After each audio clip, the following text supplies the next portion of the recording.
Hello everyone. Easy physics by N K channel पर आप सभी बच्चों का एक बार पुनः स्वागत है। ट्वेल्थ क्लास की फिजिक्स का चैप्टर नंबर 14 प्रमाणवीय भौतिकी अपना चल रहा है और आज के इस वीडियो में अपन चर्चा करने वाले हैं इलेक्ट्रॉन की कक्षीय आवृत्ति या फिर इलेक्ट्रॉन का कक्षीय आवर्तकाल।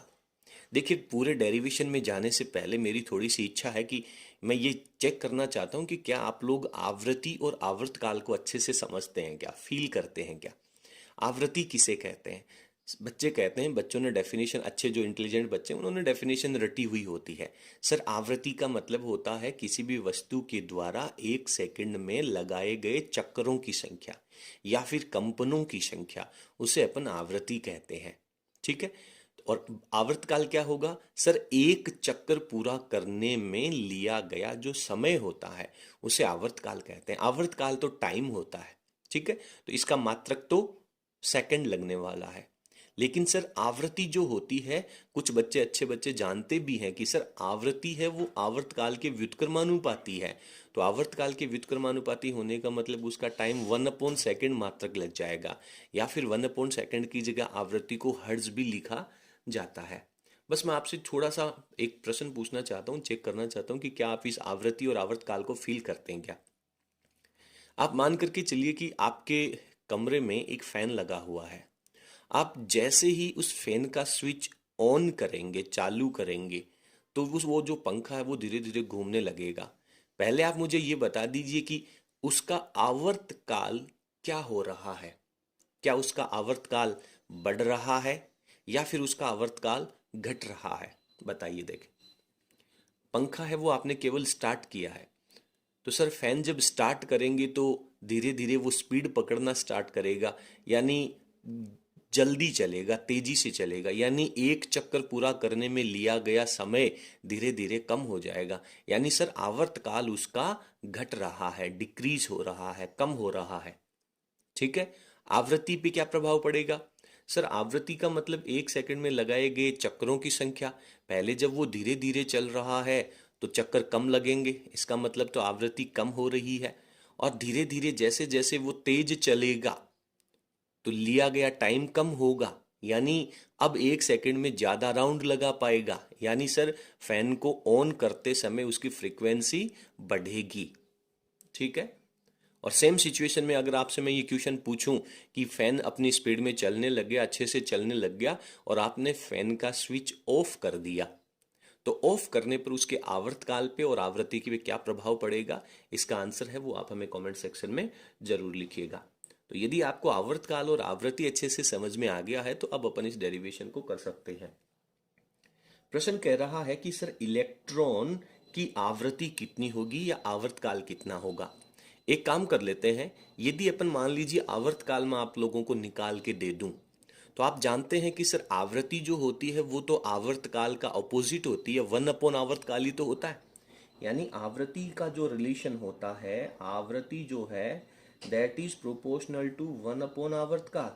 यही तो होता है, 1/आवर्तकाल। ठीक है। तो पहले मैं आवर्तकाल निकाल लूं, उसके बाद में आवृत्ति निकाल लेंगे। तो जब आप आवर्तकाल निकाल लेंगे तो आवृत्ति निकालने का तो सिंपल सा तरीका यही है कि 1/आवर्तकाल कर देंगे तो आवृत्ति आ जाएगी। अब आप मुझे बता दें कि आवर्तकाल क्या होगा। तो आवर्तकाल का जो फॉर्मूला है वो ये होगा कि सर हमें टाइम चाहिए। आवर्तकाल समय ही तो होता है। किसका समय होता है? एक राउंड पूरा करने में। तो राउंड पूरा करने का मतलब क्या है? ये एक वृत्ताकार कक्षा है और यहाँ पे एक इलेक्ट्रॉन है। उस इलेक्ट्रॉन को ये राउंड पूरा करने में कितना समय लगेगा? कैसे फॉर्मूला निकालें? सर फॉर्मूला तो ये हो जाएगा, दूरी निकाल लीजिए इस वृत्ताकार कक्षा की। वृत्ताकार कक्षा की दूरी कितनी हो जाएगी बेटा? सर 2πr का फॉर्मूला होता है, वृत्त की परिधि का होता है ना। तो 2πr, एनवी कक्षा की बात कर रहे हैं तो आर एन लग जाएगा। और बटा में क्या लगा दें? चाल लगा दें। ये इलेक्ट्रॉन किस स्पीड से दौड़ रहा है, किस स्पीड से दौड़ रहा है। एक बात मैं आपको बता दूं कि यहाँ पे आप वेग में और चाल में ज्यादा कंफ्यूज होने की जरूरत ना लगाएं। आप ज्यादा डीप में ना जाएं कि सर वेग तो सदिश राशि है, चाल अदिश राशि है। यहाँ पे अपन वेग और चाल है वो केवल इसकी जो स्पीड है उसी को डिनोट करने वाले हैं। तो इस दूरी में, इस पूरी दूरी में जब आप वेग का या चाल का भाग लगा देंगे तो एक राउंड पूरा करने में लिया गया समय आ जाएगा ना। तो यहाँ पे अपने को बटा में वी एन करना है। क्या ये आवर्तकाल का कॉन्सेप्ट, ये फॉर्मूला आपको क्लियर हो गया? यदि ये फॉर्मूला क्लियर हो गया तो आप इनकी वैल्यूज रख दें। किसकी किसकी वैल्यू रखोगे? एक तो आर एन की वैल्यू रखोगे और एक वी एन की वैल्यू रखोगे। और मैंने आपसे कहा भी था कि वी एन और आर एन की वैल्यू आप लोगों को डायरेक्ट यूज करनी है। तो आप लोग यहाँ पे लिखेंगे, चूंकि आर एन की वैल्यू तो होती है ये और वी एन की वैल्यू होती है ये दोनों वैल्यूज आपको रखनी होंगी। तो वी एन की वैल्यू तो अभी आपने पिछले वीडियो में लिखा था कि sir E square Z upon 2 epsilon not H into N. Clear है? और उसके साथ में आर एन की जो वैल्यू आई थी पिछले वीडियो में, वो आर एन की वैल्यू भी आप लोगों को याद रखनी होगी। तो आर एन की वैल्यू आई थी सर एच का square epsilon not and N square. इनको आप किसी भी क्रम में याद रख सकते हैं, आपको ध्यान रखना है पाई एम ई स्क्वायर जेड, ये वैल्यू आई थी। और ये दोनों वैल्यूज हैं वो आप लोग इस फॉर्मूले में रख दें तो आपके पास आवर्तकाल आ जाएगा। तो टी के बराबर में वैल्यू क्या आ जाएगी?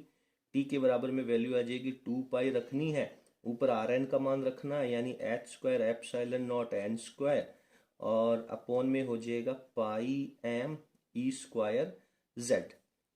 ठीक है? और बटा में आपको क्या लेना है? वी एन लेना है। तो वी एन बटा में लेना है, तो बटा में जब आप उसे गुणनफल में लेकर के जाओगे तो 2 एप्सिलॉन नॉट एच एन तो ऊपर चला जाएगा और ई स्क्वायर जेड है वो बटा में रह जाएगा। अब आप इसको सॉल्व कर लें। क्या कुछ सॉल्व हो रहा है? क्या कुछ कैंसिल आउट हो रहा है?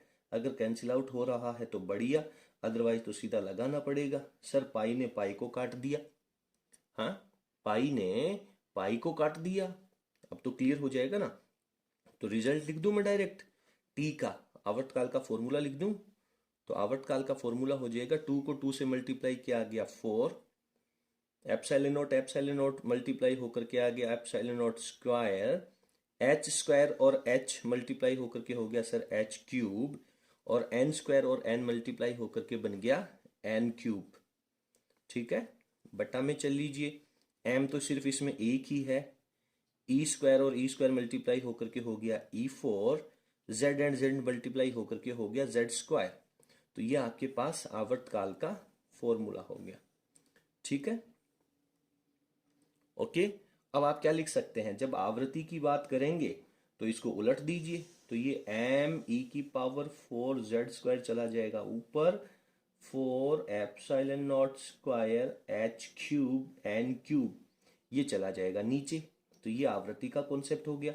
याद रटने का प्रयास नहीं करना है आपको। ये जो डेरिवेशन है आवृत्ति और आवर्तकाल, ये निकालने में मुश्किल से 1 मिनट का समय भी नहीं लगेगा, बट आर एन और वी एन की वैल्यू है वो तो आपको याद करनी पड़ेगी। तो यहाँ पे डायरेक्ट मैं आवर्तकाल का फॉर्मूला लिखता हूं। तो आवर्तकाल के फॉर्मूले में ये सारी वैल्यूज तो कांस्टेंट है, तो यहाँ पे आवर्तकाल का जो फॉर्मूला है that is proportional to N cube रहेगा, और आवर्तकाल का फॉर्मूला है that is anti proportional to Z square रहेगा। तो ये कॉन्सेप्ट मैंने यहाँ पे लिख दिया, और इसकी वैल्यूज का जो संबंध होगा वो आप लोग यहाँ पे लिख लेना। बस इतना सा परीक्षा में आता है। परीक्षा में आता है कि आवर्तकाल है वो परमाणु के क्रमांक संख्या के परमाणु क्रमांक संख्या के साथ कैसे संबंधित होता है, और परमाणु के इलेक्ट्रॉन की कक्षक की संख्या के साथ कैसे संबंधित होता है। बहुत कम चांसेस होते हैं आवृत्ति और आवर्तकाल का डेरिवेशन पूछने में। जनरली यहाँ से प्रश्न है वो बहुत कम ही पूछा जाता है। ठीक है? बट फिर भी अपने को ये सारी चीजें पढ़नी चाहिए। तो आज के वीडियो में बस इतना ही। आपको हमारा आज का कंटेंट कैसा लगा कमेंट सेक्शन में जरूर लिखिएगा। और इसके बाद आगे आने वाला जो वीडियो है वो एनवी कक्षा में इलेक्ट्रॉन की टोटल एनर्जी कैलकुलेट करनी है, वो आप लोगों के लिए बेहद महत्वपूर्ण होने वाला। तो इसके ठीक आगे वाले वीडियो को आप मिस ना करें। इसको आप पहले एक बार अपनी कॉपी में, अपनी बुक में आप एक बार पढ़ लें जरूर। जितना आपको समझ में आ जाएगा उतना अच्छा है, बाकी मैं आपको कंप्लीट करवा दूंगा। चलिए आज की क्लास में इतना ही। बहुत बहुत धन्यवाद। Thank you.